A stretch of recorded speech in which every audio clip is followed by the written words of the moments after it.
esse debate aqui hoje, ele tem o objetivo da gente estar abrindo essa discussão sobre a saúde do trabalhador junto ao Conselho Regional de Psicologia, inclusive com o objetivo de estar iniciando a formação da Câmara de Saúde do Trabalhador aqui do Conselho. E o sindicato, né, dos psicólogos, sempre uma quarta-feira do mês, a gente vai estar promovendo um debate, uma palestra, né, um evento formativo. Por favor. Bandeja. Passou.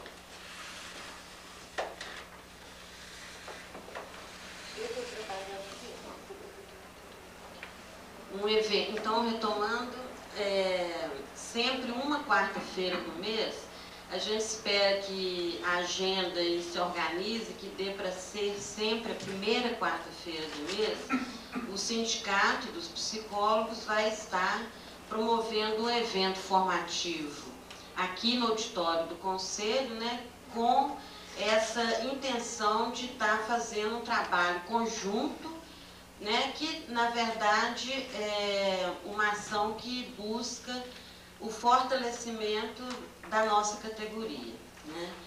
Então, a gente abre hoje essa discussão em torno do tema aí, trabalho e saúde, né, saúde do trabalhador, com o professor Ricardo Alves de Carvalho, que ele é professor lá da FAFISH, né, do mestrado de Psicologia. Atualmente está coordenando o NEST, o Núcleo de Estudos sobre Trabalho Humano, que também é da FAFISH, o FMG, e também coordena o núcleo local da Unitrabalho, né, que é uma fundação interuniversitária de estudos sobre o trabalho, tá, que busca essa interlocução entre a universidade, o trabalho, né, e os trabalhadores. Eu vou passar a palavra para o professor e depois da fala dele, a Márcia, que meu nome é Ana Rita, né, eu sou coordenadora geral do sindicato.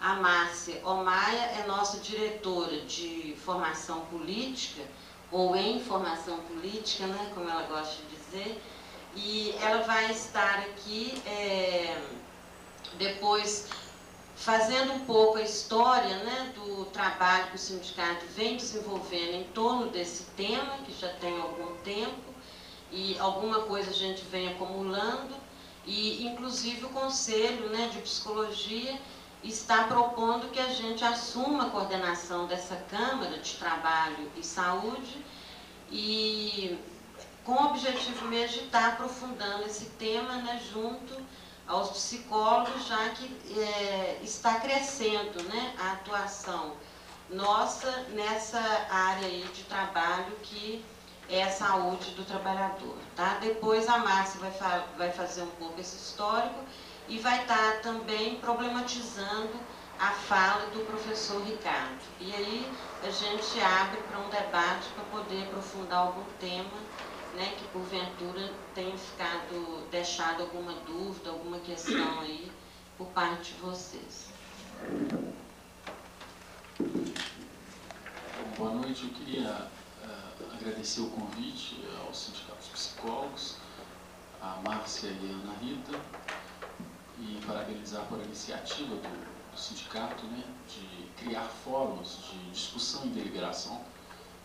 Vou tentar falar um pouco sobre isso, sobre a necessidade hoje de revitalização do tecido social, né? A gente está numa crise de sociabilidade e eu acho que essa iniciativa ela vem dentro dessa perspectiva, né? De a gente abrir esses fóruns de espaço de discussão, de construção do sujeito social e político. Antes eu queria falar um pouco da minha trajetória, porque talvez ela possa auxiliar na hora do debate, né? O que eu fiz, o que eu tenho feito. Eu sou psicólogo de formação e eu fiz o meu mestrado com o Christophe Dejour em psicopatologia do trabalho, no CNAM em Paris, e fiz o meu doutorado com o Eugênio Henriques, que também é conhecido aqui no Brasil. Eu trabalhei a questão da construção da subjetividade dentro das novas tecnologias de gestão. Eu vou tentar falar um pouco sobre o que eu tenho visto hoje no mundo do trabalho, a partir das pesquisas que a gente tem realizado, principalmente multinacionais, que estão na frente em termos do que a gente chama de reestruturação produtiva, né, no sentido mais largo, e no final trabalhar um pouco a questão da subjetividade, implicações para a saúde, e a gente tentar abrir o debate. Eu queria começar lembrando um pouco, né, uma coisa que, de uma certa forma, está em desgaste, que é o que é o trabalho, o sentido do trabalho na sociedade que está sofrendo uma crise, né, uma crise do trabalho, né. Lembrar que o trabalho é, sobretudo, identidade. Na verdade, quando a gente se pergunta quem sou eu, a gente traduz uma resposta no agir e no fazer desse eu. A gente poderia dizer que esse sujeito ontológico, né, ele é atravessado pelo faber, né, que é o sujeito que constrói, o sujeito que realiza o opus, realiza uma obra. E é extremamente importante a gente reafirmar esse sentido da construção da identidade de trabalho numa sociedade onde as pessoas hoje estão não sem trabalho, vou tentar discutir isso, né? Eu acho que o trabalho não está no seu fim, a gente está numa sociedade em crise do emprego.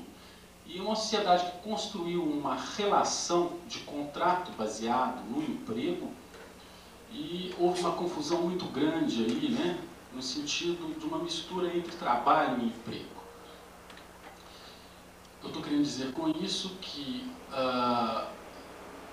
esse século XX, né, o trabalho fabril foi o centro da atividade humana.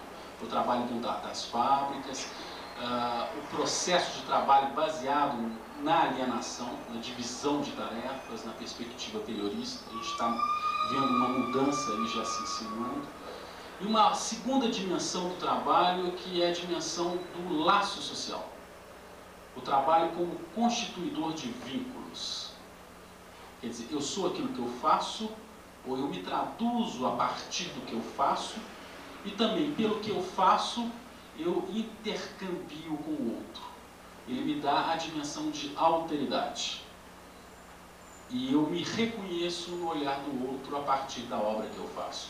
Isso é fundamental, essas duas dimensões, que é trabalho e laço social, para a gente pensar o que está acontecendo hoje, nesse final de século, ou nesse princípio de novo milênio. Eu prefiro pensar no princípio do que no fim, né? É uma opção aí nesse caso.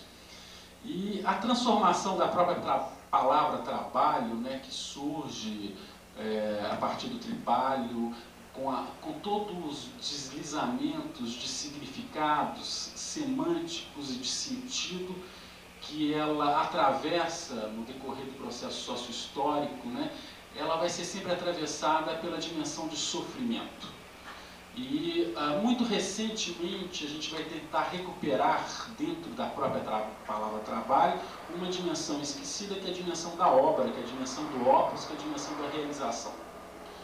Aí quando eu falo nós, a gente tem que fazer uma certa diferenciação. Quem que somos nós, né? Parece que a psicologia, na construção dos recursos humanos, né, recursos humanos adequados para o trabalho, o the right man, the right place, ela já pensava isso, né? Desde Elton Meyer, ela pensava já na procura da motivação, da adequação do homem no trabalho. Não do trabalho adequado ao homem, mas um homem que teria que ser adequado ao trabalho. Daí a gente vê uma primeira disfunção aí, nessa dicotomia, né, entre o mundo do trabalho e o mundo da vida. Entre o sujeito individual, aquele que procura a sua realização, o sujeito do desejo, né, e a possibilidade de realização através do trabalho. O trabalho, para mim, é uma categoria central. Sem dúvida nenhuma, ele continua sendo uma categoria central, apesar de alguns autores dizerem que ele deixa de ser, na medida em que a sociedade ela se transforma gradativamente numa sociedade de serviços, onde você tem um grande número de excluídos, né, fora dessa atividade que a gente considera fabril, mas eu acho que o trabalho está sendo redimensionado nesse limite da crise, de uma forma muito interessante. extremamente amarga, extremamente sofrida, mas ao mesmo tempo muito interessante, que eu vou tentar apontar no final em termos de algumas perspectivas. Para a gente detalhar um pouco mais essa dinâmica de transformação e falar um pouco sobre a dimensão de reconhecimento, né? Reconhecimento do desejo de reconhecimento, a possibilidade que o trabalho nos traz nessa construção do reconhecimento, a gente também não pode ter uma visão ilusória de achar que o trabalho é um lugar que implica no não sofrer. O trabalho implica em sofrimento, sim, sem dúvida nenhuma. Tá? A questão é a qualidade desse sofrimento. Aliás, viver é sofrer, né? Nós somos sujeitos da falta, sujeitos do desejo, e é esse sofrimento que, de uma certa forma, como o Spinoza fala, nós somos sujeitos da angústia, e é isso que é o motor da transformação e o impedimento de construção do conhecimento. Na pergunta que os gregos sempre fizeram, né? Quem eu sou, de onde vim, para onde vou? Né, que é a construção desse sujeito que se indaga, que nos distingue de outros animais. Né? A nossa racionalidade, vamos dizer assim, uma racionalidade subjetiva, né, marcada por esse desejo. A questão é que esse sofrimento, na atividade que a gente tem chamado de trabalho, ele tem chegado a limites do o que eu chamo de exploração e mesmo construção de um novo sujeito humano para adequar a esse novo tipo de trabalho. Como que isso aconteceu? Então, tentar falar um pouquinho para a gente entender essas transformações, o que é isso que a gente chama de globalização hoje, como que ela está se dando, o quanto que ela é real, o quanto que ela é mito, né?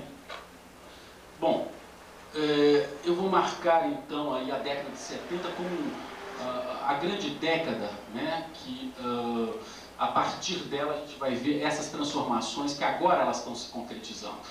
Naquele momento a gente pode falar que se insinua isso, o que a gente hoje chama de globalização, para outros mundialização, ou a liberalização de mercados. O que está acontecendo naquele momento? Está acontecendo que um paradigma produtivo que foi construído desde o início do século, um paradigma baseado na produção em série, na produção em massa, no homem-boi do Taylor, na divisão técnica de tarefas, numa divisão rígida entre a concepção e a execução, ele se esgota. Ele se esgota exatamente nesse momento. Ele se esgota em função de uma crise do capital, ele se esgota em função da primeira crise do petróleo, e nesse esgotar, né, do capital, vão surgir então a grande pergunta, que é a pergunta como produzir de forma competitiva. Como produzir de forma competitiva, uma vez que bastava apenas esse paradigma produtivo extremamente racionalizado, extremamente modelizado, né, ele era suficiente para responder ao capital. Ele não vai ser mais suficiente. Naquele momento, só para a gente tentar situar esse homem no trabalho, the right man, the right place, a gente vai ver que o paradigma, né, de um certo modelo do sujeito humano era baseado no self-made man, uma perspectiva extremamente individual, que era aquele homem de carreira, que ele pode entrar na empresa e ele pode ascender, ele tem um horizonte, ele tem um plano, enfim, mas tudo dizia respeito a uma iniciativa de caráter individual. E essa iniciativa de caráter individual ela estava marcada no processo de trabalho, que também fragmentava os homens e também individualizava esses homens. Tá? E nesse momento a gente surge aí com as chamadas tecnologias japonesas que vêm do Oriente, marcando aí o começo de um desenho, que a gente vai começar a falar aí nesse desenho, para contrapor a esse indivíduo, né, esse indivíduo, vamos dizer, que nasceu nos Estados Unidos, que nasceu com a Revolução Industrial, que nasceu com o imaginário próprio do norte-americano, a um outro tipo de indivíduo. Um indivíduo que funcionava numa empresa de uma razão coletiva, não vou discutir ainda a dimensão dessa participação coletiva, se ela é efetiva ou não, mas um indivíduo que tinha que trabalhar em grupo, que não é mais indivíduo, ele perde de uma certa forma essa outra dimensão da sua individualidade, ele vai se constituir enquanto clã, a empresa clânica, a empresa familiar, a empresa flexível, a introdução do just in time, que é o trabalho no momento certo, a tentativa de fazer o homem no just in time, as tecnologias de gestão baseada na empresa enxuta, que é a redução dos quadros hierárquicos, o trabalho em time tentando otimizar competências diferenciadas, a interfuncionalidade, né? O enriquecimento das tarefas no time, os CCQs, os Kanbans, os Kaizens, os downsizing, os right-sizing, tudo isso que vocês já ouviram falar, que em outras palavras significa estratégias de competitividade, redução de custos e formas de exploração extremamente sofisticadas. Por quê? Porque a gente vai sair de uma forma de exploração baseada numa relação concreta com a força de trabalho, que esgotou, ela teve seu limite, ela esgotou, tá? Para um tipo de exploração, uma nova exploração que diz respeito a uma tentativa de modelização do subjetivo. Ou no senso comum a gente pode dizer da alma, sem querer questionar agora se a alma ela existe ou não, né? Mas o que representa ter alma, o que representa ser sujeito humano. E essa modelização, né, eu tenho falado que a gente começa a assistir então nesse novo momento de liberalização dos mercados, de livre troca do capital financeiro, de uma certa hegemonia da virtualidade. O trabalho ele começa a ficar mais invisível, ele vai apresentar novos desafios, a introdução da tecnologia da informação, a introdução da microeletrônica, a otimização dos computadores de lógica programável, tudo isso com que a gente conhece como tecnologia hard, né, ela vai se associar a um outro tipo de tecnologia que eu vou chamar de uma tecnologia de gestão baseada no homem, não no sujeito, no homem. Agora é importante, tá? É importante a gente tentar realizar uma interface ou construir uma interface entre uma tecnologia extremamente sofisticada do ponto de vista da comunicação, do ponto de vista da armazenação de dados, do ponto de vista da produção de ideias, tá? Para otimizar essa tecnologia, tá? Com esse homem que não foi preparado para lidar com essa nova tecnologia. Então aquilo que se tinha até o momento, baseado no que os estudiosos da formação e da qualificação conhecem por habilidades específicas, que dizem respeito a um saber fazer, o know-how, o savoir-faire, começa a ser redimensionado, porque não basta mais saber fazer. Além de saber fazer, o trabalhador hoje ele é convocado, ele é solicitado, né, a fazer saber. Essa é a grande transformação. Por quê? Porque todo mundo já atingiu um nível, né, mais ou menos um nível médio de avanço tecnológico, onde você produz um relógio, um microfone, uma máquina de filmar, um carro, todo mundo detém essa tecnologia de produção. O que vai fazer com que você compre esse relógio e não outro, um carro da Volkswagen e não um carro da Fiat? Qual que vai ser o diferencial de valor? É isso que é extremamente interessante. Esse diferencial de valor vai ser situado exatamente no que eu chamo de modelização da subjetividade. É a capacidade, tá, do capital corporificado nas empresas de tentar se apropriar de um conhecimento cada vez mais fino, que é um conhecimento não só mais cognitivo, em termos da operação, mas a capacidade de trabalhar em equipe, a capacidade de comunicar, a capacidade de gerar um clima psicológico no seio da equipe, a capacidade de estar bem dentro do trabalho. Vocês vão ver proliferar nas empresas instrumentos que a gente chama de emociogramas, que são medidas de análise, como se fosse possível medir e avaliar, ou quantificar, ou mensurar a subjetividade, que é o sujeito, quando chega no trabalho, ele tem então a sua fotografia e diante dela ele vai ter que se pontuar. Eu estou bem, eu não estou bem, eu estou precisando de ajuda. No caso de precisar de ajuda, vai ter um psicólogo, vai ter um assistente social e pode ser que tenha mesmo, e já observamos isso, um Prozac disponível para momentos de depressão. Com isso, aquele sujeito que está na nossa cabeça, no nosso imaginário, que diz respeito ao ser da angústia, de um certo sofrimento necessário, ele não pode existir mais não. Porque você, a partir desse princípio, você tem que estar de uma forma pronta, você tem que estar na prontidão plena das suas capacidades, não mais só fisiológicas, não mais só motrizes, mas principalmente psicológicas. Elas têm que estar todas prontas para essa nova atividade de trabalho, que diz que ela é baseada em relações de interação. E é nessa interação que se produz a chamada inteligência coletiva, que vai produzir ideias criadoras, que vão agregar valor no produto, que vão ser um diferencial de competitividade. Então, eu vou tentar fazer esse tipo de discussão, que é o que eu chamo de subjetivação do objetivo e de objetivação do subjetivo. Eu explico. Na medida em que se começam a desenvolver tecnologias de apropriação do que no senso comum a gente chama de interioridade, ou desse eu interior, aquilo que eu possuo como objeto de mim próprio, na medida em que eu posso realizar essa reflexão sobre mim, né? Eu tenho que fazer uma mediação para realizar esse ato, e isso é exigido na atividade de trabalho, na medida em que você tem que monitorar o seu próprio clima psicológico. Eu estou tentando o quê? Eu estou tentando objetivar, através de instrumentos psicológicos, essa subjetividade. Eu estou tentando mensurá-la, eu estou tentando transformá-la num instrumento produtivo. Eu estou tentando prescrevê-la. E com a tecnologia hard, que já fala, comunica com você, né? Hoje a tecnologia é isso, o computador, né?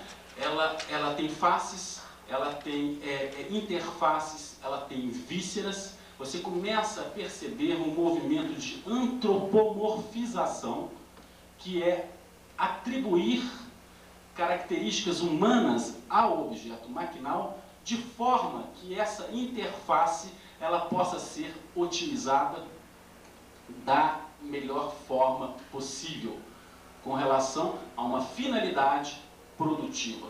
Então esse quantum de medida passa a ser um quantum cada vez mais ponderado no sentido psicológico.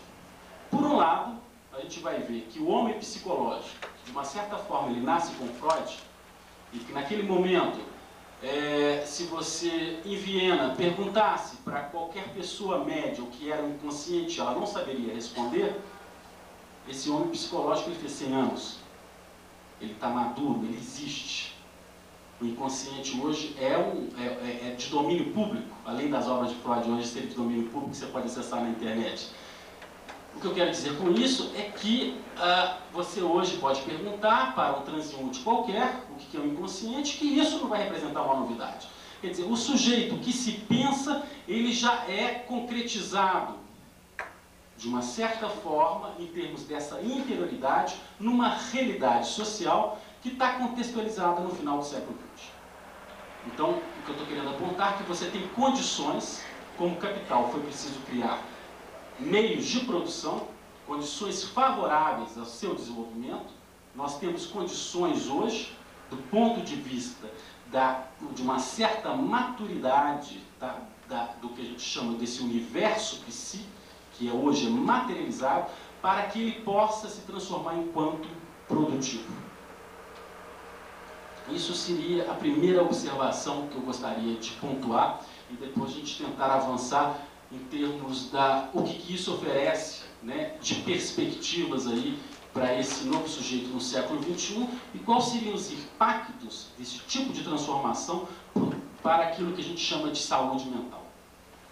Bom, se não são mais habilidades específicas, quais são as outras habilidades requeridas para esse novo sujeito no mundo do trabalho? É o que a gente vai chamar de habilidades de gestão de uma maneira geral, que é a capacidade que esse sujeito tem de gerir a si próprio, eu diria mesmo de gestar a si próprio, de ser criador de si para realizar o ato produtivo. Foi feita uma pesquisa recente com os maiores representantes de empresas na área de recursos humanos e perguntaram para eles qual que é hoje o primeiro requisito que eles consideram no processo de recrutamento e seleção de maior importância. E a resposta ela foi extremamente interessante, ninguém imaginava esse tipo de resposta, porque imaginava-se primeiro, bom, tudo aquilo que você tem enquanto o que a gente chama de skill, né, ou capacidade, quais são os seus ingredientes de competências, que eram baseados nesse velho paradigma, que era capacidade de análise e síntese, capacidade de resolver problemas, capacidade, além daquela que você tem que demonstrar no seu currículo, de ser capaz de ter respostas eficazes, enfim, a gente pode aqui começar a desenvolver um repertório imenso. E a primeira coisa que surgiu como novo ingrediente de competência é a capacidade de autoconhecimento. Olha que coisa interessante. Quer dizer, cabe uma pesquisa posterior para poder entrar um pouco, né, no referente dessas pessoas, o que elas entendem, o que elas pensam por autoconhecimento. Mas, em termos de senso comum, autoconhecimento é isso mesmo, né? É a capacidade que você tem de voltar para si próprio. É a capacidade de tornar esse si um ente concreto. Não mais o eu, mas o si. É a capacidade de dialogar com si próprio e realizar essa mediação. É responder o que, de uma certa forma, a esfinge tinha colocado, né? Decifra-te ou devoro-te. Só que eu acho que tem uma inversão hoje aí, que é o seguinte, decifra-te ou devoro-me. Porque se você não é capaz de se autoconhecer, eu posso então me devorar, porque não há outro. Essa que é a grande questão das novas formas de sociabilidade. Então, nessas transformações que o trabalho tem tido, o que está em questão aí é um novo tipo de sofrimento. Que sofrimento é isso? É uma certa incapacidade, como a gente tinha nesse velho paradigma, tá? De colocar. A gente tinha o quê? A gente tinha aí um nível extremamente elevado daquilo que a gente chama de carga física do trabalho, né? No processo estrito sensu terioris. Não é que ele mudou significativamente, não. Você vai no processo de trabalho hoje das empresas, eles ainda continuam, principalmente na realidade brasileira, bastante interiorizados. Mas você teve uma mudança fantástica daquilo que a gente chama de organização de trabalho. Aquilo que é as pausas, que são as formas de supervisão, as formas de liderança, a forma da própria gestão do trabalho. A gente diz mesmo que é um descolamento do trabalho enquanto objeto para se pensar cada vez mais na gestão sobre o trabalho. Há um distanciamento, quer dizer, o trabalho ele se torna cada vez mais invisível, o trabalho aparece no momento do pane, no momento do imprevisto, no momento dos processos de irregularidade. O desafio é fazer com que esse fluxo ele seja contínuo, que ele não possa parar, a produção ela não pode parar nunca. Então você tem que requerer essas novas habilidades, que são novas formas de cognição. Mas eu diria mais, não são novas formas de cognição, mas essas novas formas que vão incitar a esse tipo de diálogo interior para o próprio trabalhador, onde não era pedido para ele na perspectiva taylorista.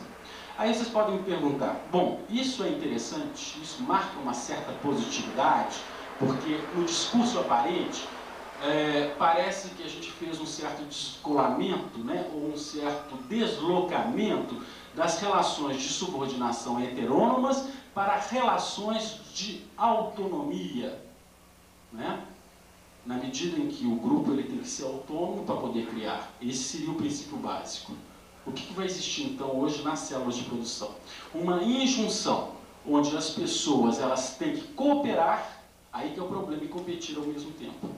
Com isso você já está marcando aí uma certa dissociação desse sujeito, onde ele tem que responder, onde ele tem que se colocar de forma ambígua o tempo todo no processo.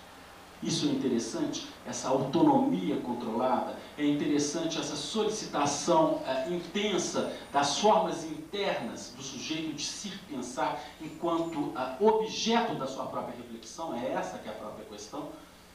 eu acho que, de uma forma, isso implica em novas formas de alienação, na medida em que o sujeito ele vai introjetar isso, e ele vai ter, de uma certa forma, uma reflexão existencial dirigida para a atividade do trabalho. Mas, se o nosso pressuposto é o sujeito que insiste em ser, se o nosso pressuposto é o real que escapa, se o nosso pressuposto é um sujeito que está sempre tentando criar estratégias diante daquilo que lhe ocorre, se o nosso pressuposto é que mesmo as formas de adoecimento e a caracterização sintomática pode ser uma resposta desse sujeito em relação às formas que ele está tendo que lidar esse tipo de confronto, eu vou dizer que hoje, o que eu tenho visto em termos dos trabalhadores, é o aumento do seu campo perceptual, o aumento da sua capacidade cognitiva e o aumento da sua capacidade de reflexão sobre o mundo da vida. Então, o que eu estou querendo marcar, que é uma certa diferenciação, que é aquilo que a gente tinha de uma forma extremamente hegemônica, tá, do mundo do trabalho, ele, de uma certa forma, ele vai ser subsumido ao mundo da vida. Trabalha-se muito mais, trabalha-se em casa, né? Não é só levar trabalho para casa, porque você tem que pensar hoje sobre o trabalho. Você é solicitado a pensar sobre o trabalho. Esse trabalhador, então, o espaço do mundo da vida, tá? Ele é subsumido pelo espaço do trabalho, quase que você não tem mais uma fronteira de uma maneira muito clara. O que está acontecendo de uma maneira geral na sociedade? Que também está se desfazendo o espaço entre o mundo privado e o mundo público. Ok? Tem alguns autores até que falam, eu não participo desse tipo de opção no ar, que a gente está vivendo uma certa nova medialização, ou nova Idade Média, ou Idade Média pós-moderna, que são os alfaviles, né? Que são as redomas, que o espaço social não existe, que você pega seu carro, você fecha o vidro, que você sabe que você pode ser assaltado, mas também você está tecendo estratégias de defesa que supõem uma certa indiferenciação para poder você lidar com o que está acontecendo na realidade social, que é uma nova forma de alienação também, e que é extremamente grave, tá? É uma fragmentação do tecido social e a impossibilidade, do ponto de vista da tríade capital, governo e trabalho, de construir políticas públicas de regulação. Crise. Sem dúvida nenhuma estamos vivendo crise. Uma capacidade do capital em coadunar a oferta e demanda, basta ver os carros no pátio, os produtos que ninguém compra, a deflação e a recessão de uma forma mundial, tá? Crise. Tá? Uma volatilização do capital se sobrepondo ao capital produtivo, crise. Ok? Bom, a situação é de crise, a situação é de extremo sofrimento, e esse sofrimento hoje, se ele pode ser revelado, se a gente tem uma ponta do iceberg, eu diria que nós estamos vivendo no domínio do medo. A gente está vivendo no domínio do medo e a gente está sofrendo aí uma crise de identidade. Uma sociedade da culpa e da vergonha, porque exatamente uma relação de trabalho, caracterizada pelo emprego, ela está sendo destruída. Nessa medida, as pessoas que estão fora, né, a exclusão ela não significa mais como na década de 70 e 80 você tinha a marginalidade, que significava um certo fluxo, né, entre esse território de estar dentro e estar fora. Tá? Hoje a exclusão significa absolutamente estar fora, seu posto de trabalho acabou, não há possibilidade de retorno. Tá? E uma vivência de culpa e de vergonha. Por quê? Porque tem a tal da empregabilidade que diz o seguinte: se autodesenvolva, se autoaperfeiçoe, faça cursos, adquire habilidade de gestão, saiba falar em público, saiba participar, comunicar, ser empático, flexível, maleável, goze. Né? Há o imperativo do gozo, porque você também não pode ter angústia e ser infeliz, né? No trabalho. Se é essa determinação, o sujeito ele se encontra primeiro com culpa, porque tudo está sendo determinado para que ele, se colocando em questão, ele ache que ele mesmo é o motor e a causa do que está acontecendo. E no segundo momento a vergonha, que é terrível. A vergonha de existir, que é a perda do direito de existência marcado numa sociedade baseada no emprego. Essa perda do direito de existência ou do direito de ser útil, na medida em que o trabalho, como valor social, ele te dá uma dimensão de horizonte, de inserção social, de estar realizando alguma coisa em função desse outro, é extremamente séria. É extremamente séria. Aí eu queria apontar já o impacto do ponto de vista societal nessa sociedade da culpa e da vergonha, nessa crise da identidade e nesse medo que solapa a nossa possibilidade de atuarmos como sujeito da história. De outro lado, uma crise ética. Uma crise ética na medida em que aquele ditado, como que é, o pirão é pouco, minha farinha primeiro, não. Se existe um ditado nesse sentido que fala que quando você tem muito pouca coisa para dividir, há uma competição entre as pessoas, ok? Quer dizer, eu quero saber o que é meu primeiro, tá? Isso significa o seguinte: se você está empregado, o outro ali também está do teu lado e tem uma possibilidade de você não estar empregado amanhã, o que vai acontecer? Aquela construção, que é uma construção ideológica, no sentido de valor moral, de construção ética, ela deixa de existir, porque os valores que vão imperar são valores de competitividade. Uma competitividade de mercado que vai ser deslocada para o interior da empresa, onde você é obrigado o tempo todo a competir e não ver as transgressões, que são transgressões éticas e morais. Porque você precisa assegurar a sua existência. Isso é extremamente sério do ponto de vista da saúde mental. Por outro lado, uma injunção que eu diria que é de caráter psicótica, na medida em que nessas novas formas de trabalhar, você é obrigado a ter um comportamento ambíguo, que é o comportamento de cooperar ao mesmo tempo e competir ao mesmo tempo. Ok? Eu lembro, como estudante de psicologia, contava essa piada para a gente, da mãe do psicótico, que dá duas camisas, uma verde e uma vermelha. Ele usa a vermelha, ela pergunta: você não gostou da verde? Né? É um comportamento de double bind, né? De a promoção de duplos vínculos constantes, sem possibilidade de opção para o sujeito.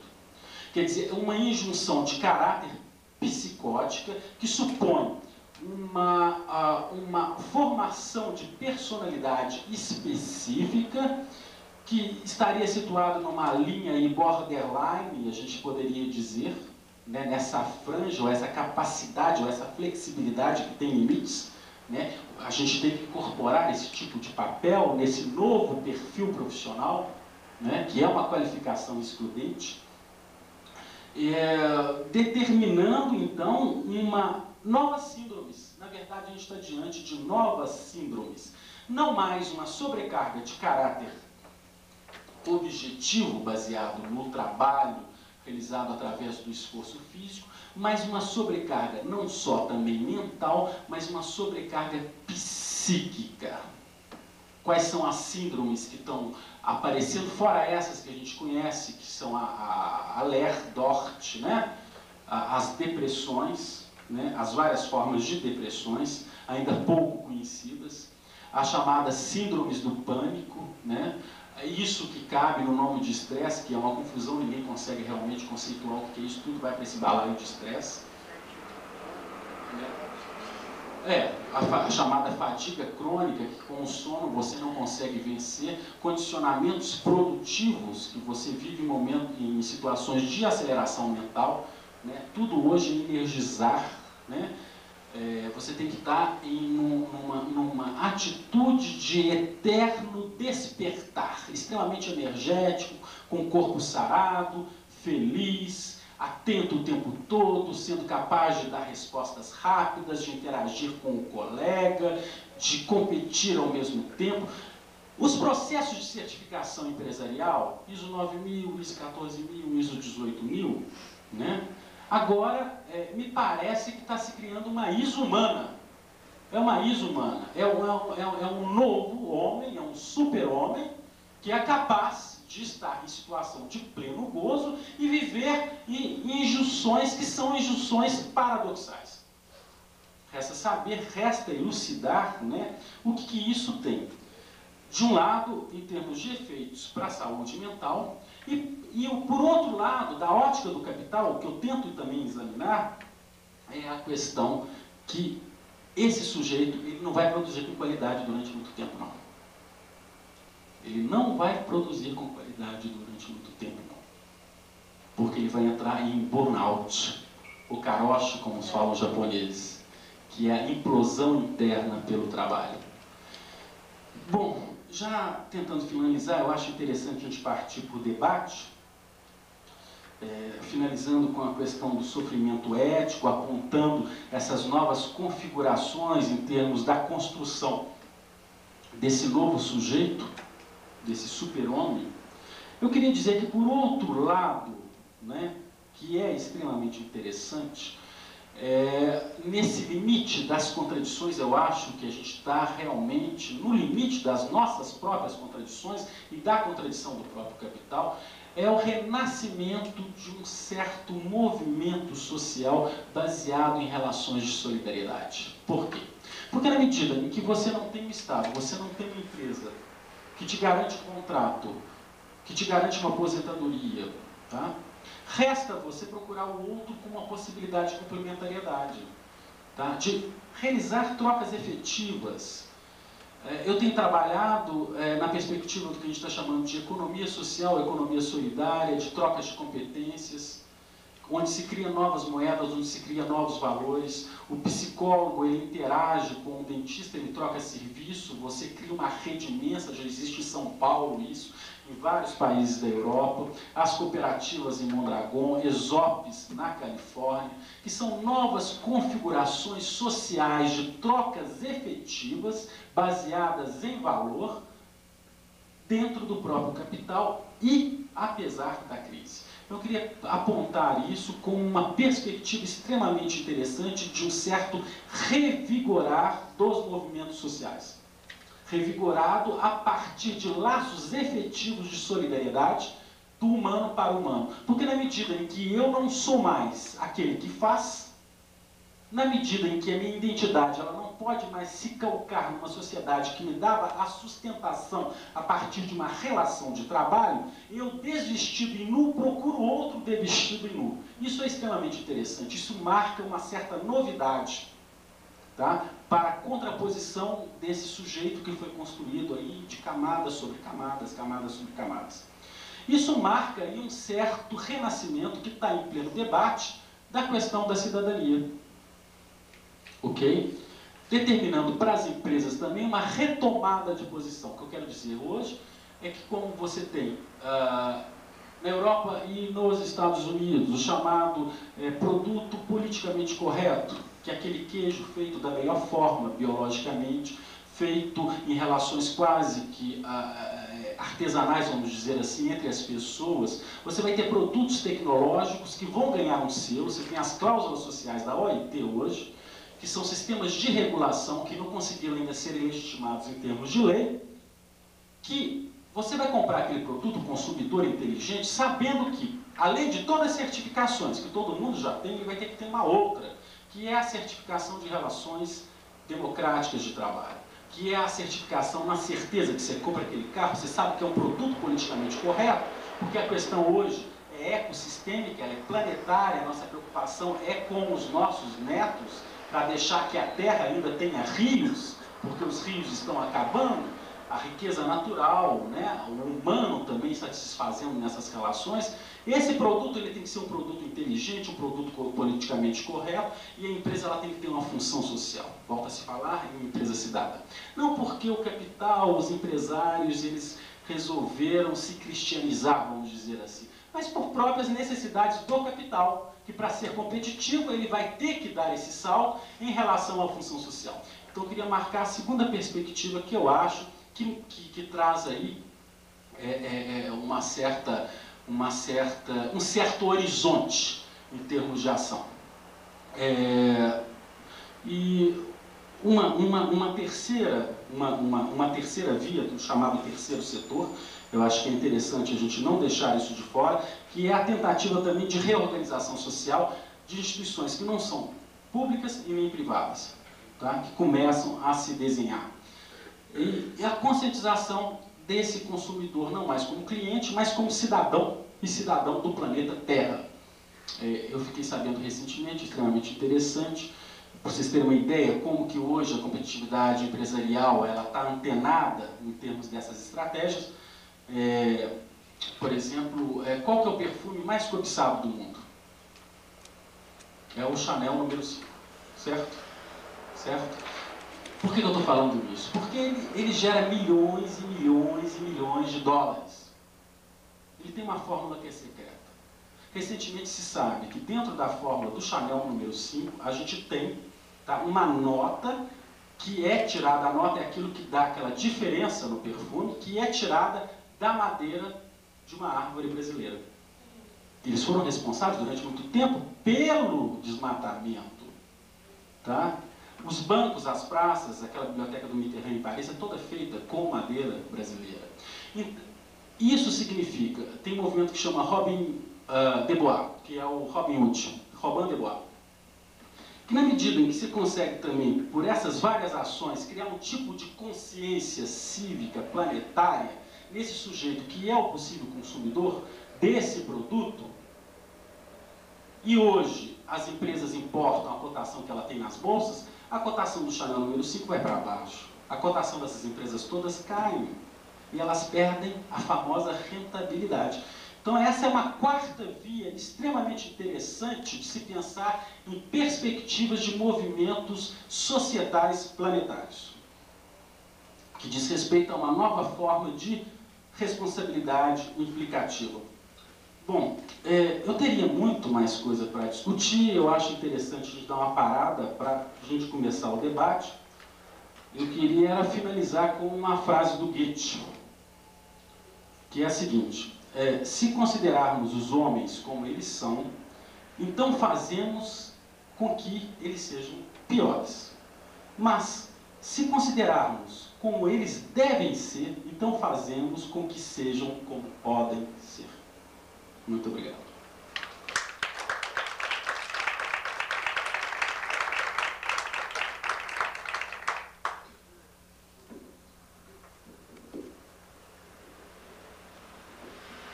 Agradecemos, professor Ricardo, e passamos a palavra para Márcia.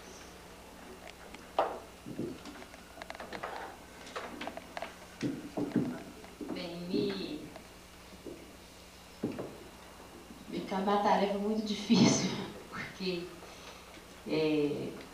o Ricardo colocou mais ou menos aonde eu poderia estar criando uma polêmica e você de repente disse, não tem polêmica.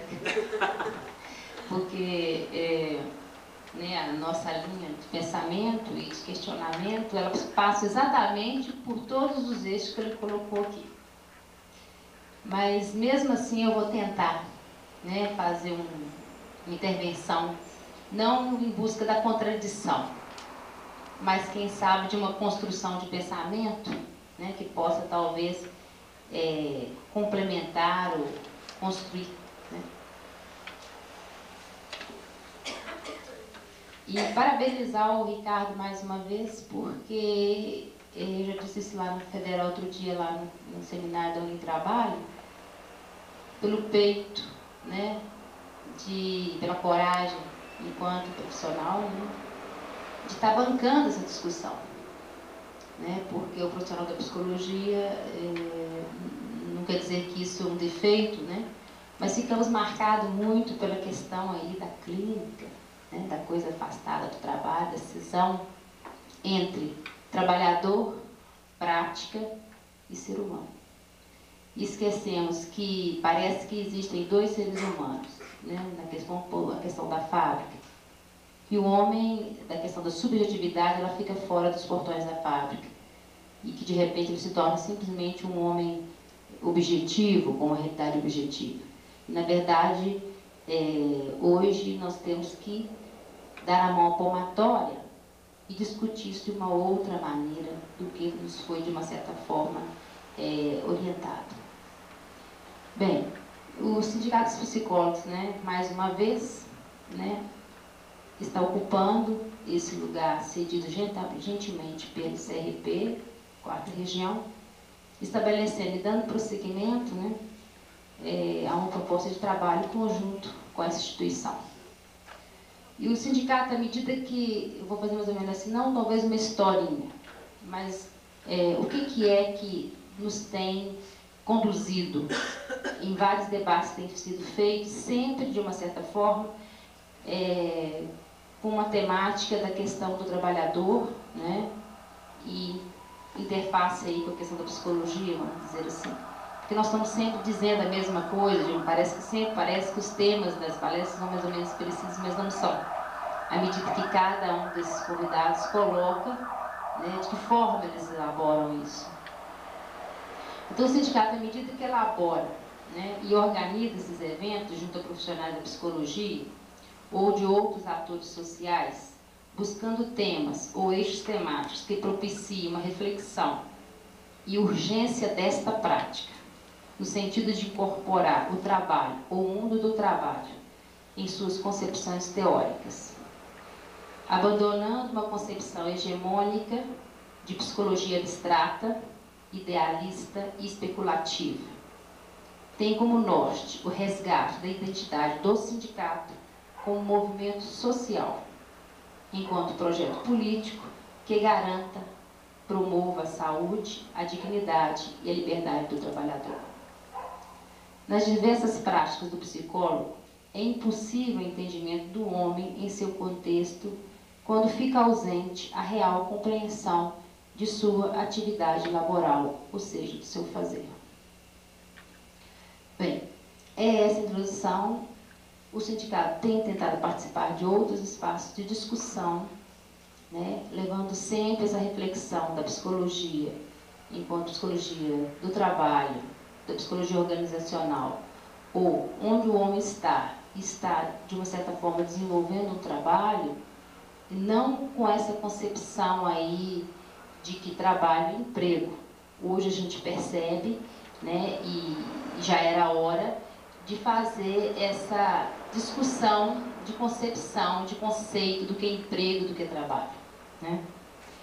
Hoje, nós entendemos, principalmente, né, e que trabalho, ela tem um conceito muito mais ligada à questão do que ele colocou, uma questão, ela é fundante, né, ela é um elemento fundante da identidade do sujeito.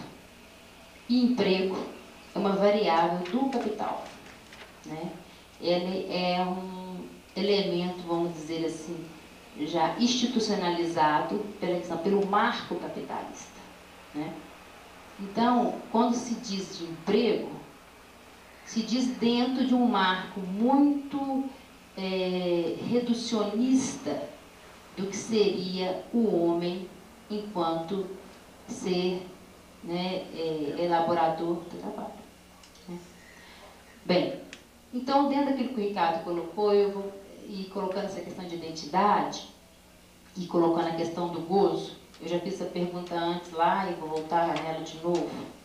E aí tem a questão de Marx aí.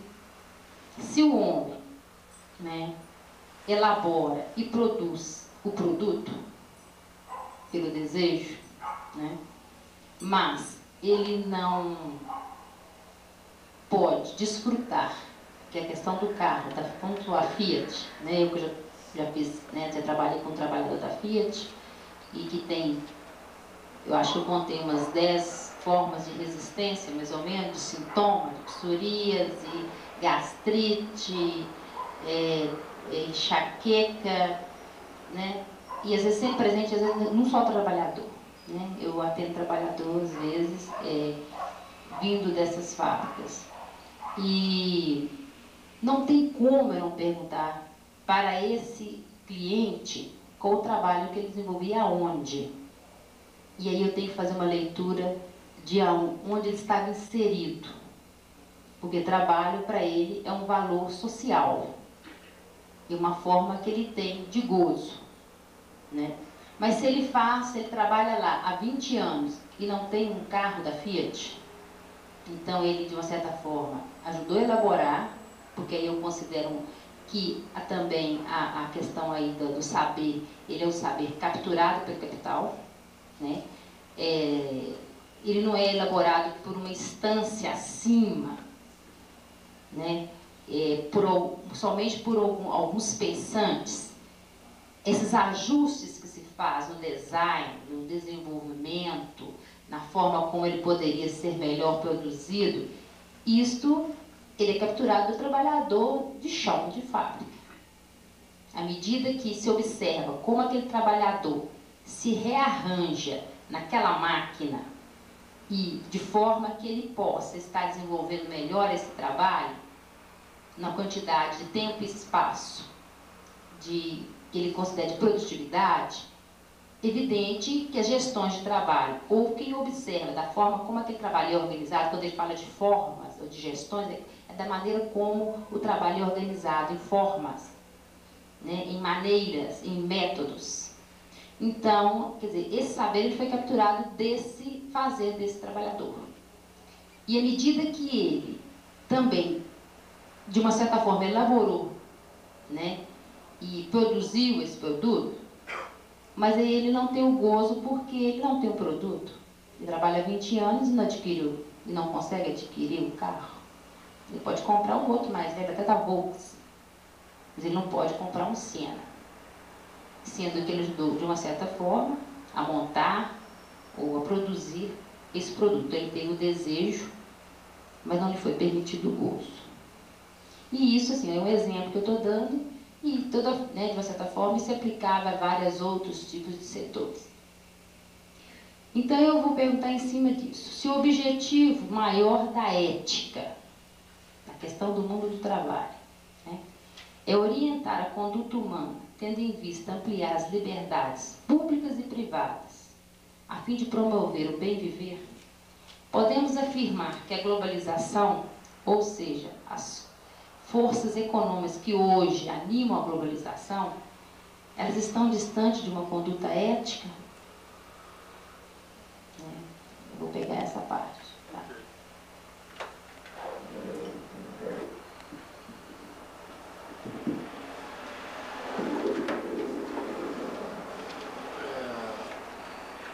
Eu penso que sim. Eu penso se a gente tem a fundação da ética a partir da construção, uma construção de certa forma moral, e por outro lado a fundação de um ethos, que significa a realização de contratos sociais, para pensar aí na dimensão sociopolítica do que significa a ética.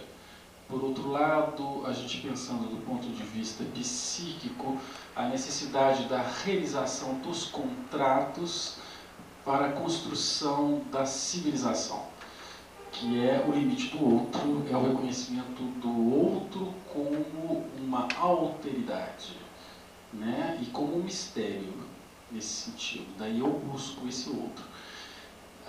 Eu acho que a globalização, na medida em que ela impõe um pensamento único, a ideia de um homem global, né? A ideia do global worker, a ideia do global car, né?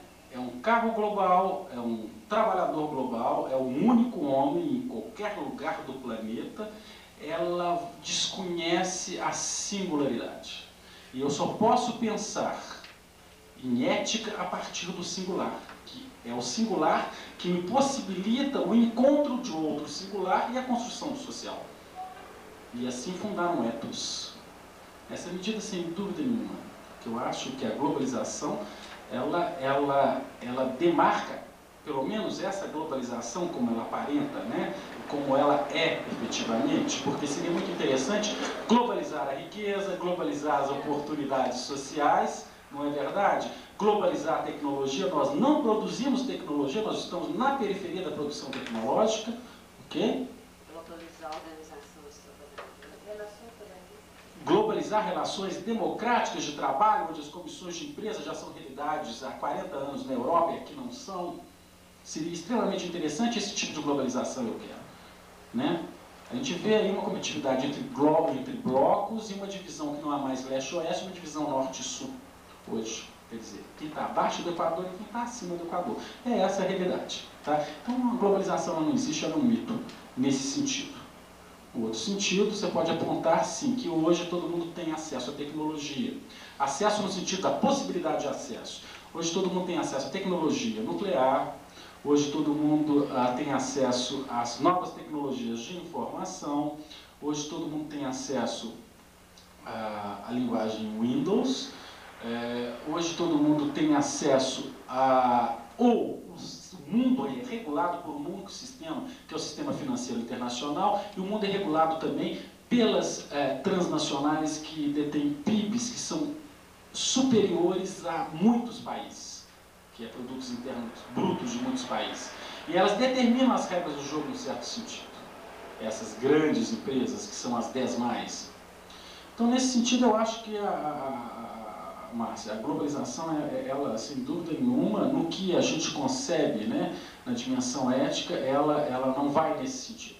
Agora, por outro lado, você vê nascer hoje os regulamentos de novo estatuto social da empresa, que é chamada ética empresarial, nova ética empresarial, mas o que pode significar até, num certo momento, eu não sou maniqueísta, quer dizer, eu acho que todo movimento ele traz a semente do bem e do mal nele mesmo, né? Esses movimentos dessas novas dinâmicas, elas apontam também para novas formas de resistência, para novas formas de configurações coletivas que a gente conhece muito pouco. Eu acho que é no reino da linguagem hoje que ela está se dando, muito mais em termos de expressão comportamentais específicas. Mesmo que uma ética empresarial hoje significa você não revelar segredos da empresa, né? Eu não sei se isso é ética, isso é um tipo de regulação firmada num tipo de comprometimento. E eu queria fazer uma observação em relação ao que você falou, que, bom, o Fordismo, ele nunca, na verdade, se for ter uma análise mais rigorosa, o Fordismo significa você criar mercado de trabalho, aquele que produziu poder ter acesso ao produto. Ele não chegou aqui. Tá? Mas isso não quer dizer, por outro lado, que esse trabalhador também é a dimensão de realização e prazer, ele não imprime no seu trabalho, porque a gente está fadado, o homem, a procurar sentido naquilo que ele faz. Existem dois sensos, um sentido de utilidade e um sentido de beleza. Eu quero fazer, sim, que seja útil, que seja belo.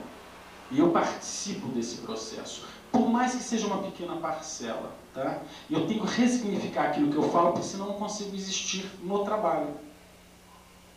Aí sim tem a dimensão do prazer, que eu acho que ele encontra dentro do sofrimento. A grande questão é a capacidade de transformar esse sofrimento em criação, ou então cair numa patologia, sem dúvida nenhuma. Okay? Que seria uma forma de saída. Vamos abrir para o debate, né? Está gravando com o microfone? Para falar no microfone? As questões? Não sei se tem o carro dava chegado todo mundo. As pessoas vão até a frente colocar a questão. Não são tantos. Eu espero que tenha questão, né? Senão ficar muito frustrado. Comentários, questões, reações. Só para completar, você começou a falar que a globalização do mundo, ela desconhece a singularidade, daí ela demarca um limite entre, isso eu não completei, mas o que e o que? Quando ela falou a questão da ética, quando você... Não, estou falando que o processo de globalização, tal como ele está se fazendo, ele anula a singularidade. Certo. Aí A diferença, o homem diferido. Ok? E as novas síndromes também que você começou a enumerá-las? A Márcia falou um pouco disso, que é o aumento dos chamados fenômenos psicossomáticos. Tá? A sua formação é médica ou psicóloga? Eu falei um pouco do burnout, a chamada síndrome do pânico ou medo, né? A diferenciação entre medo e angústia. Novas no sentido que são novas formas de expressão, né? De padrões nesse sentido. Mas no consultório tem aparecido mais isso ainda, né? Sim, são novos padrões de doença, de adoecimento, né? Isso. De adoecimento. Novos padrões. Que, inclusive, não são reconhecidas ainda pelo Ministério, né? Pelo Código de Doenças, certo? Mesmo dentro da questão da saúde do trabalhador, né? Muitas vezes afastado por depressão e às vezes não passa na questão da perícia, porque ainda é o virtual ainda. Eu falo assim, é o que não é visto, que não é medido, não existe instrumento para isso. Existe esse afastamento sim, mas esses padrões de doença, como carote, que já não é nem adoecimento, é a morte mesmo, né? Então, nós chamamos novos padrões, e eles, inclusive, assim, eles não estão, às vezes, nem sempre listados e reconhecidos como forma de adoecimento do trabalho. Além de, por exemplo, o que a gente tem assistido também, que é, né, quando eu relacionei um pouco subjetivo-objetivo, interface homem-máquina, essa dificuldade hoje de demarcação do espaço interior do espaço exterior, porque nós estamos vivendo um bombardeio, uma intensa solicitação que nos convoca à plena exterioridade, né? Nós temos que ser plenamente visíveis o tempo todo. Uma visibilidade mediatética, uma visibilidade das nossas próprias vísceras, uma visibilidade das nossas emoções, né? Além de ser criativo o tempo todo, eu estou querendo colocar essa exposição, né? Essa exposição da alma, o que determina aí também novas formas, né? Que eu acredito que ainda pouco conhecidas, como são vivências persecutórias, tá? Em relação ao objeto, o objeto de trabalho, né?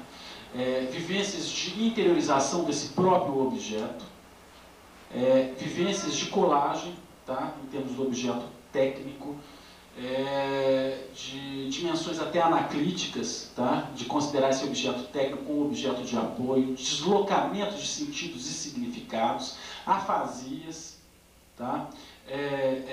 Disfasias, bloqueios mentais, perda de memória. Num certo sentido, eu acho que se antes vivíamos na repressão, estamos vivendo em plena época do recalcamento, isso vai ter um retorno, tá? Alcoolismo, sem dúvida nenhuma. Eu estava querendo dizer com a dimensão do recalque, porque essas novas tecnologias de gestão, elas implicam um posicionamento de eterna presentificação, não a presentificação zen, entendam bem, que essa é ótima, né? Você está presente naquilo que você faz. É a presentificação no sentido que a mudança é contínua, a única coisa que permanece é a mudança, tá? Não existe mais vivência do passado, ou possibilidade de elaborar o passado para construir o futuro. Você tem que estar numa presentificação mortífera. Isso são algumas configurações, tá, que a gente tem assistido, né, do ponto de vista aí, clínico, com também algumas conversões que continuam existindo e vivências que eu diria que hoje, como eu tentei caracterizar de uma certa forma, muito mais uma sociedade narcisista, né, borderline, uma dimensão mais psicotizante do que propriamente histérica, e a decorrência do que significa a construção desse homem nesse tipo de sociedade.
Já era previsto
imaturidade ou um certo desesclarecimento do que a gente estabelecia como esfera privada e a esfera pública.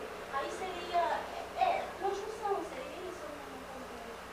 Então, de uma certa forma, você tem por um lado, tá, empresas que invadem o domínio do privado e, como você bem apontou, o estado mínimo, tá, com isso você também tem uma minimização da ágora ou da praça pública, ou dos espaços de deliberação, que seriam os espaços, os fóruns públicos, tá, que são os espaços hoje de expressão de violência.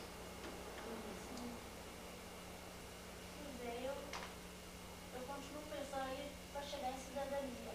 Eu sei que a gente discute cidadania hoje, às vezes, sem pensar o que é cidadania. Cidadania é para um grupo pequeno. Eu vou parar por aqui depois. Em termos de direitos sociais, sim, como direito ao trabalho. Viver na cidade. Quando você falou em direitos sociais, foi que me deu um certo aí, porque vai ter uma coisa. Então, foi da solução, nós vamos viver nesse próximo século agora desse jeito, não é a solução, mas é uma possibilidade. Eu senti mais aliviada. Eu fiquei super frustrada com isso. Achei muito importante ser conversado muito tempo sobre sua colocação, sabe, sua posição. É por isso que eu quis terminar com Goethe, quer dizer, se a gente considera o homem como ele é, então a gente faz com que ele seja pior. Agora, se a gente considera como eles devem ser, a gente simplesmente está fazendo com que eles possam ser. E não aquele japonês lá que decretou o fim da história, que isso. Na forma, como fala, que nós vivemos no inferno, mas tem que saber, né? Porque ele coloca, uma colocação de Peter, óbvio que ele coloca sobre isso, que Marco Polo coloca. Reconhece essa questão do inferno na cidade. Mas você tem que saber o que é você naquele inferno. Né? O que é isso? Né? A questão aí do bem e do mal. Mas assim, não de uma forma de moral ou do imoral. Né? O que você vai fazer, de certa forma, com aquilo que fizeram com você. Exatamente. Ok.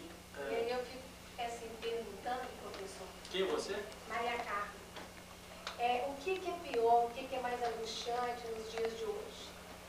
Vivenciar essa forma de trabalho, né, que foi colocada aí, que a gente acompanha as organizações, eu sou psicóloga organizacional, ou viver o drama do possível desemprego, né?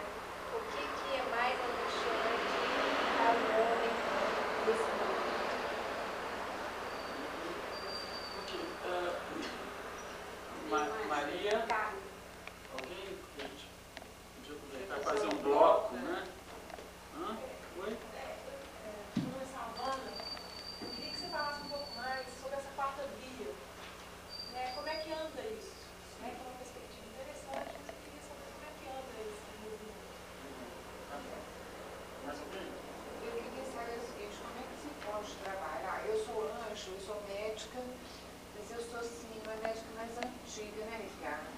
Eu fico pensando, as pessoas me consultam muito hoje para saber sobre como é que elas podem ficar mais bonitas, sabe, mais atraentes, para elas competirem ainda esteticamente, né? Os homens querendo saber assim, como é que tira aquela mancha que ele tem aqui, assim, ó.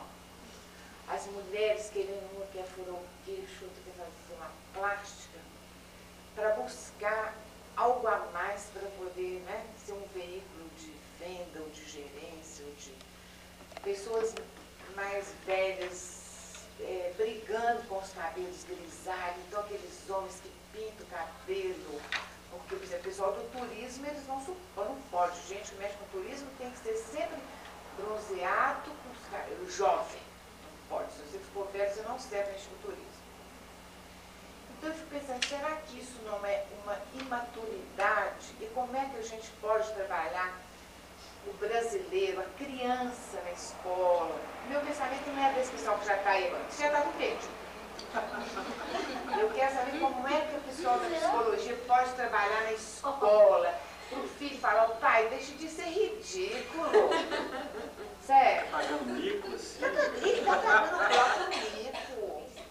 Então, o meu pensamento é assim, vocês como psicólogos, qual que é, assim, qual que seria a estratégia para a gente fazer com que os nossos netos não embarquem nessa, sabe?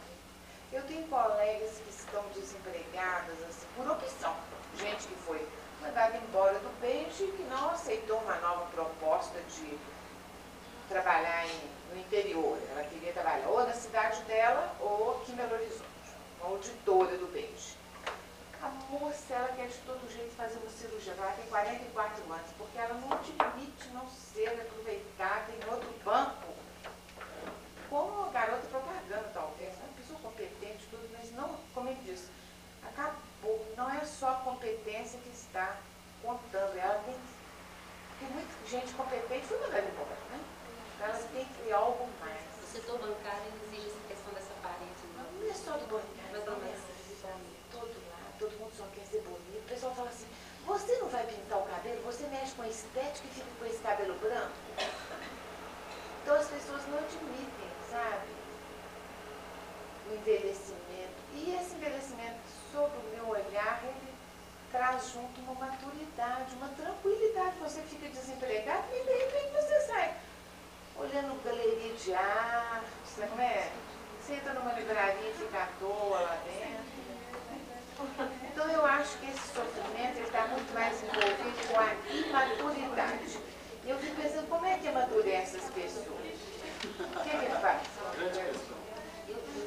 Eu acho que o sindicato tem que nesse momento, sim.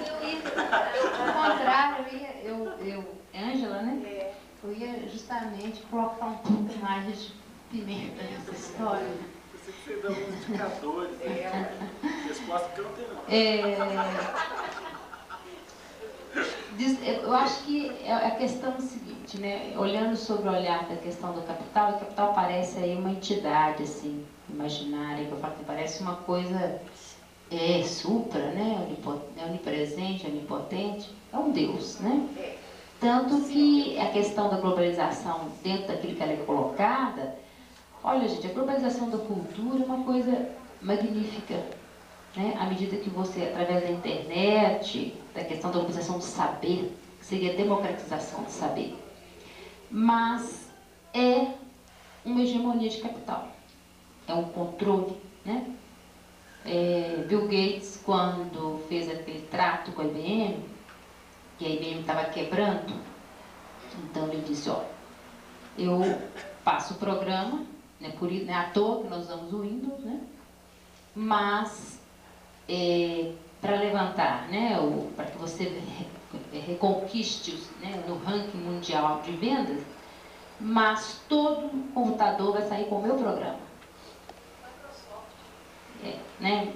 Eu não sei bem dizer, eu trabalhei 15 anos em informática, né, na área de informática, e opero muito mal o computador. Eu acho que é uma forma de resistência, um adoecimento que eu tive. Né? Então eu sou meio ignorante. Bem, datilográfico, sabe? Bem, então eu acho assim que, voltando à história do Bill Gates, e depois disso, mas só que ele ainda tinha a questão, porque tem que passar pelas vias das telecomunicações internacionais. E não foi à toa que um tempo atrás ele quis lançar um satélite próprio, porque ele não teria mais que passar por essas vias. Porque hoje, o escoamento de mercadoria, principalmente virtual, quando ele chama também de capital volátil, né? Porque a questão agora do produto ele não é mais visível, né? Ele é uma coisa, ele é vendido primeiro virtualmente, para que depois você realmente chegue na questão do concreto. Inclusive, então, a questão da realidade objetiva e da realidade virtual, né? Você compra o virtual e depois é que você chega à questão aí objetivamente da relação com o objeto. Então, quando ele quis lançar esse satélite, o pessoal, foi por isso que a briga está lá com ele, é isso, porque aí ele seria o quê? Ele seria um Deus. Porque tudo hoje, né, o escoamento de venda, como diz, da mercadoria, do produto, ele se dá pela questão da internet, pelas vias da comunicação. Né? Então, a questão é o quê? Mas para que se coloque isto como um objeto de precisão ou de sobrevivência do ser humano, é preciso que se desconstrua códigos, que eu chamo de códigos, né, e Lacan fala um pouco sobre isso, daquilo que se chamaria de códigos que, de certa forma, não vou dizer nos regulava, mas nos orientava. Então, hoje, por exemplo, né, qual que é a linguagem? O inglês, né, ele é a linguagem que se coloca na questão aí, às vezes a pessoa não sabe nem conjugar o verbo direito, mas sabe o que significa o Windows. Tá certo? E para que se coloque, para que esse capital ele seja dominante, é preciso que se desconstrua, eticamente falando, na questão de etnia, aqueles valores culturais. Que é a tal da proposta aí do cidadania global, globalizante, do cidadão global. Só que, por pertencermos, então, a uma economia periférica, na qual a maioria da população não tem acesso, a não ser por uma questão aí, talvez até de espaço público, né? Como agora no Dia do Fato se faz muito treinamento para pessoas que possam operar, né, computadores, só que a pessoa chega lá e não tem um computador. Então, quer dizer, se construiu, para mim isso é uma subjetividade que ela foi, que chama de modelização da subjetividade, né?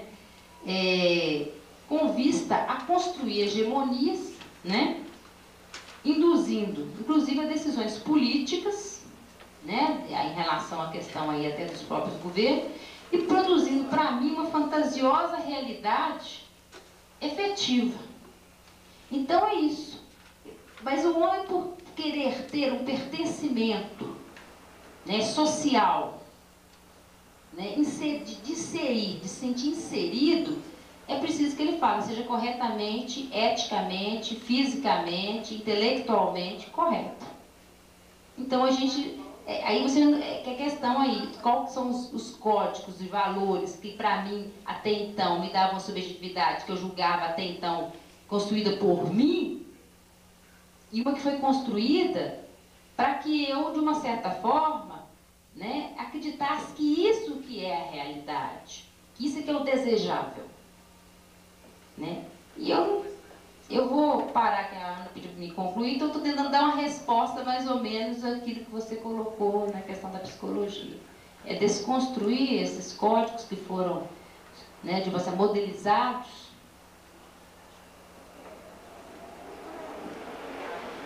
Que interessante isso que a Márcia fala.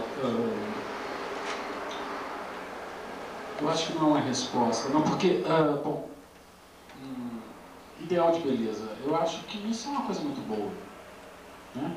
Todo mundo procurar ser belo, ter saúde, o sonho da eterna juventude, todos nós temos, não adianta negar, né? Temos um medo da morte, né? Queremos ficar eternos, e eu acho extremamente saudável. O problema é a questão de se colocar como produto. Hoje é preciso que você faça endomarketing. Quer dizer, não basta que você seja, mas que você se construi enquanto objeto de consumo. Tá? Aí eu penso assim, será que as pessoas elas estão fazendo isso como você faz no teatro? Você ocupa uma cena, você é capaz de representar e saber que naquele limite é um personagem, ou em que medida também, como acontece com alguns atores, eles introjetam tanto o personagem, depois eles não conseguem mais tirar aquele personagem. Há alguns riscos aí, né? Porque tem essa dimensão do jogo, né? Então, por outro lado, a procura de você se sentir no espelho esteticamente mais agradável, isso é extremamente saudável. O problema quando isso é colocado de uma forma que é apenas para atender um produto, quer dizer, você está subordinado ao desejo do outro, você fez uma troca, que é não mais o reconhecimento do desejo, mas o desejo de reconhecimento imperativo, e você começa a fazer acoplamentos estruturais, né, no sentido mesmo de criação de próteses, né? Próteses, é verdade, né? Você cria próteses, né? Aí eu não sei mais onde é aquele sujeito onde ele está, né? Uma mão que pode ser acoplada, um chip que pode ser acoplado dentro de você, ele pode marcar um novo sensor, enfim. Não sei. Eu sei de uma coisa também, por outro lado, quando o Saramago ele teve aqui na conferência de centenário, ele falou assim, olha, com a minha morte morre também uma geração. Eu acho que não vai se produzir mais Saramagos. Pelo menos os Saramagos que a gente conhece, ok? Mas talvez se produzam novos seres, talvez também melhores. Mas eu não tenho muita certeza, porque o meu imaginário também, eu sou um sujeito do meu próprio século, né? E as minhas referências, por mais que eu tente pensar no horizonte futuro, eu estou com uma certa âncora nisso que eu chamo que é o Zeitgeist, o espírito da minha época. Então, o sujeito humano, para mim, ele é constituído de angústia, ele tem que ter a morte como uma presença contínua, a possibilidade de envelhecer, que significa adquirir uma certa maturidade. Eu sou marcado, de uma certa forma, pelo existencialismo, né? E a minha geração é marcada por essa dimensão. Agora, eu não sei, a geração aí depois, qual que vai ser a marca estruturante desses sujeitos que são todos acoplados, as mulheres que têm 70 anos e parecem ter 25, né? Porque tem fios de ouro e tal. O problema é o seguinte, que ela pode aparecer ter 25, mas na hora que ela vai falar, ela vai ser uma pessoa da época dela. E já pensou? Na hora que ela está numa conversação social, todo mundo pensando que ela tem 25 anos, ela vai começar a falar de cantores, de músicas, de gírias, né? Broto, não sei o que mais, que vai denunciar que ela não é daquela época definitivamente. Então eu acho que tem problemas sérios a serem resolvidos, talvez a programação neurolinguística dê conta disso. Tem um ditado que fala o brilho do olhar é traidor. Nela, a falta do brilho vai ter traidor, porque ela vai ter catarata. O olhar não tem brilho mais. Interessante. Bom, é verdade. As questões ali. Uma, que eu esqueci o nome dela. Você mesmo. Hã? Savana. Bonito nome. Você poderia procurar a gente lá na Unitrabalho, na sala 4224, na Fafiche, para a gente conversar mais sobre isso, falar das experiências que estão acontecendo hoje com as cooperativas populares de produção, empresas onde os trabalhadores adquiriram massa falida. Eu estou trabalhando com a questão da construção de identidade, porque eles nunca foram patrão, e o que eles falam é o seguinte, que era melhor ter uma pessoa que me dava uma prescrição da minha atividade, hoje eu tenho que pensar sobre ela, enfim. E várias experiências extremamente interessantes que estão acontecendo, que abrem uma possibilidade de uma nova via aí, e que eu acredito nela, que é a economia social. A Unitrabalho, né, a gente está aqui, a Fundação de Estudos e Pesquisas Interuniversitárias, que é a Universidade do Brasil todo, tem experiência no Rio de Janeiro, aqui na Zona das Vertentes, tá, de incubadoras populares. A gente acabou de realizar um seminário agora na Universidade de Trabalho de Trabalhadores, lá na Fafiche, que foi extremamente interessante, discutindo a questão do desemprego e novas perspectivas. Eu poderia citar algumas empresas que são de economia social ou de economia autogestionária, que tem a ANTEAG, que é a Associação Nacional dos Trabalhadores em Empresas de Autogestão, que tem um rendimento dentro do capital interessantíssimo, que são rendimentos significativos de milhões de dólares, como Cobertores Paraíba, Cristal Hering, Facite, Carrocerias Mambrini, a Mina de Criciúma, para citar só alguns exemplos. Muito complicado, tem a Copergatas também, que não são cooperativas reais, enfim. A questão da outra ali, que me fez lembrar o seguinte, quer dizer que, de uma certa forma, acontece hoje uma demanda para ser explorado no mundo do trabalho. Né? A gente diria o seguinte, se o que aconteceu efetivamente até o início dos anos 90, que foi um certo avanço do movimento sindical, um certo avanço da sociedade civil na legitimação das conquistas dos direitos sociais dos trabalhadores, com iniciativas para conquistas de participação efetiva dentro das empresas. Com a crise do desemprego, houve um retrocesso nisso, né? Quer dizer, é melhor estar empregado de qualquer forma. Quer dizer, leia-se, prefiro ser explorado desde que eu tenha um salário no final do mês. Será que essa questão, ela não significa uma falta de perspectiva, de horizonte, de olhar um pouco para o que está acontecendo na praça, em termos de movimentos sociais? Porque não é uma questão que se coloca em termos de alternativa, ou estar explorado, ou estar fora do mundo do trabalho como excluído. Na França, os chamados excluídos, eles estão pedindo não para serem reinseridos, porque não tem possibilidade. Eles querem o direito de conquista da existência social como sujeitos. Por quê? Porque todo o Estado da Previdência, ou os assistentes sociais, todas as políticas de contenção, você tem que ter um endereço. Tá? Você tem que ter um endereço para assistente social na sua casa. As pessoas não têm, elas estão na rua, são sem domicílio fixo, os homeless, os sem domicílio fixo, etc. E eles estão pedindo direito de existência social. Isso é muito importante. Eles existem, eu existo. Você não é ficção, eu não sou uma ficção. Para que eles possam reconstruir um sentimento de identidade que não seja calcado apenas na vergonha e na culpa. Tá? Sem dúvida que é extremamente importante o emprego, né? Eu acho que você está falando de emprego nesse sentido. Não sei se ele seria trabalho. Eu acho que cabe uma reflexão para ver o que está acontecendo desse outro lado da rua, ou na própria rua, ou no espaço social. E uma coisa que o próprio capital ele construiu, que é o seguinte: nós definitivamente não somos capazes, em termos de nos reassegurarmos da nossa capacidade de produção, de sermos produtores de nós mesmos, da nossa autoestima. A gente pensa que tem uma dependência do lugar onde está, da empresa, quer dizer, a gente foi destituído de uma capacidade de autonomia, eu diria. Tá? E agora o que eu faço? O que está acontecendo com várias pessoas no agora que eu faço, que elas estão botando para quebrar, entendeu? Aprenderam a fazer milhões de coisas, aprenderam talentos escondidos aí, submersos, tá? Que estavam adormecidos, que estavam paralisados. E eu acho isso muito interessante. Eu não estou querendo justificar o desemprego com isso não, né? Porque a gente tem que tomar um certo cuidado aí. Não tem uma resposta também definitiva, né? Nesse sentido.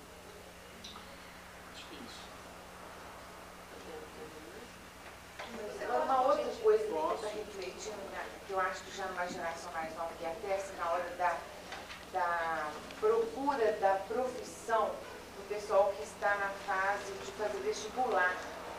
Quando você vê um engenheiro recém-formado, desempregado, na sua família, o adolescente já fica desestimulado de estudar.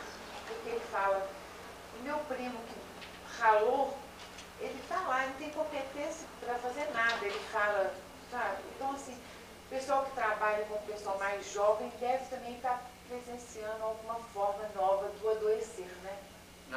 Da juventude, da nossa juventude. Por exemplo, na minha família, que é numerosa, sobre isso. que é numerosa, minha família, então, assim, eu estou com uma safra de sobrinhos, todos com curso superior, todos desempregados, certo? E transitando por várias doenças, certo? Está tudo submerso dentro da depressão, mas como não é admitido ser deprimido, então assim, eu posso ter uma dor de cabeça que não sai com nada. Eu tenho uma dor nas costas que não sai com nada, para justificar. Então eu imaginei assim, que deva estar aparecendo novas formas de adoecer no pessoal mais jovem, na juventude. Sem dúvida. Eu só vou fechar um pouquinho isso. Pelo seguinte, vão ser duas que vão procurando trabalho, porque nós trabalhamos na pesquisa nessa Havana, nós estamos trabalhando com a questão aí de geração de emprego e renda e a questão autogestionável, né? A gente vai tentar pegar essa questão dentro da escola sindical. E a escola sindical hoje é uma referência de discussão dessa questão, né? Eles estão também... muito bom. Bem, eu acho essa questão do trabalho, da forma como é colocada, e até que a moça até foi embora da questão da organizacional, é porque esse conceito, o trabalho toma assim a face do trabalho dominante. É o que traz benefício. Exato. Né? O trabalho como concepção de instrumento, né? De tortura, de transformação de natureza, né? Quer dizer, mas aí é a questão, quando eu coloco a questão do emprego e do trabalho. Nós só vamos conseguir entender o que é trabalho quando nós nos afastarmos dessa primeira impressão. De que o trabalho é esse conceito de trabalho dominante que foi construído, né, por essa questão mesmo capitalista. Isso não quer dizer que o trabalho não vai gerar capital. Existe essa questão da troca. Mas o que a gente tenta hoje pensar e ter um outro olhar, de que nós vamos ter que nos formar, nos qualificarmos, porque assim é a civilização, né? E o processo civilizatório avança, as máquinas não vão ser jogadas fora, né? A questão aí das formas de gestão de trabalho dentro desse marco, dessa forma de organizar o trabalho, ela vai continuar, né? Até que se exploda de uma certa forma, mas, paralelamente da forma como está organizado o emprego, nós podemos pensar numa forma de trabalho que é dentro daquele fala da economia solidária. De que troca? De que formas trocaremos nós os nossos serviços? O que é? Olha, o Brasil é um país jovem em desenvolvimento. O Márcio Post não coloca isso. É um país que tem que, para que ele possa, né, ser chamado de ser país desenvolvido, é preciso que ele construa portos, escolas, hospitais, estradas, saneamento básico. E quem vai fazer esse serviço? Isso aí é mão de obra, gente. Isso aí é um lugar, um espaço a ser construído, né? Agora, evidente que isso depende da questão da que nós chamamos de políticas macroeconômicas, que o país, de uma certa forma, né, politicamente, tem que desenvolver. Nós não podemos abrir mão da questão da saúde pública, que precisa de mão de obra. Tá? A escola. A preocupação da Raquel Rigoto é essa.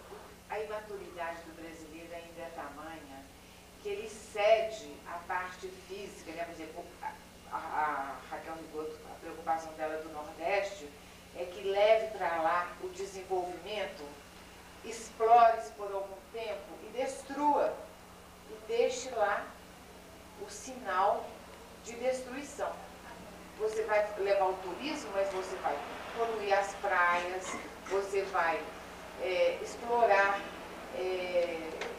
Existe uma escola já no Ceará, né, que é de preservação da sua terra, para que você leve o desenvolvimento, mas um desenvolvimento ecológico, que ele seja sustentável. São os movimentos do desenvolvimento sustentável. A minha mas você teria, de repente, uma outra, tivesse uma ação predatória de destruição?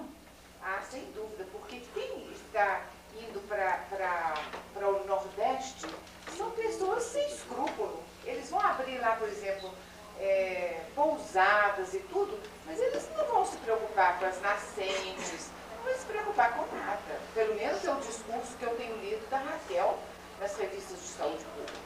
Pois é, eu acho que é para e reflete uma imaturidade da mão de obra. Mas se você chega numa frente de trabalho numa cidade onde ninguém tem nada para fazer, chega você para montar um hotel, vamos cortar tudo, aí todo mundo vai querer trabalhar lá porque não existe nada. Pois é, porque a concepção é de emprego. É de ter um lugar, de ter um patrão, de ter uma relação. A mobilização da sociedade civil para a construção de políticas públicas, tá? Que vão legitimar essa economia sustentável. Porque senão a gente acredita que o desenvolvimento, ele só tem um caminho, que é o caminho do desgaste, tá? E eu acho que isso é caminhar para trás. Pois é, mas onde que está a proteção? Onde que o político está preocupado com a Não, mas por que a gente coloca sempre numa exterioridade? É o político, é o outro. Eu acho que a gente tem que começar definitivamente já nos perguntarmos sobre nós como atores, como sujeitos sociais. Mas quem são os atores? A Raquel tem uma coisa da última publicação dela que fala assim, você tem que considerar que o nosso povo do Nordeste ele está passando fome, ele é pobre, ele é ignorante, certo? Ele é Mas chega a o que ser é isso? É dirigido. muito sério. Existe a prostituição infantil, tem rota Exatamente. A direta. Raquel tem Frankfurt, uma Recife, preocupação, que vem sabe? os alemães. Enorme com isso. E a As mim brasileiras de 12, preocupa. 13 anos na rua de Recife, Sim, em Boa Viagem. Absurdo. Porém, eu acho que ela estava na frente, ela estava querendo fazer um comentário. Não, eu gostaria de poder estar em contato com você no outro comigo, você deu o nome do núcleo, sala. Ok. Então, É o Núcleo de Estudos sobre o Trabalho Humano, NEST, na UFMG, a sede também da Coordenação Regional da Unitrabalho em Minas, fica na Fafiche, no campus da Pampulha, sala 4224, telefone 499-5069, e-mail. Anotou o telefone? Tem a homepage também no e-mail. 499. 5069. Você está falando de porta ou do céu de porta? Está lá também? Lá no mesmo lugar? Tá. Você que está coordenando, né? Estou. O e-mail nest@fafiche.ufmg.br, unitrab, o resto igual. Bemudo. Tá? Unitrab, Bemudo.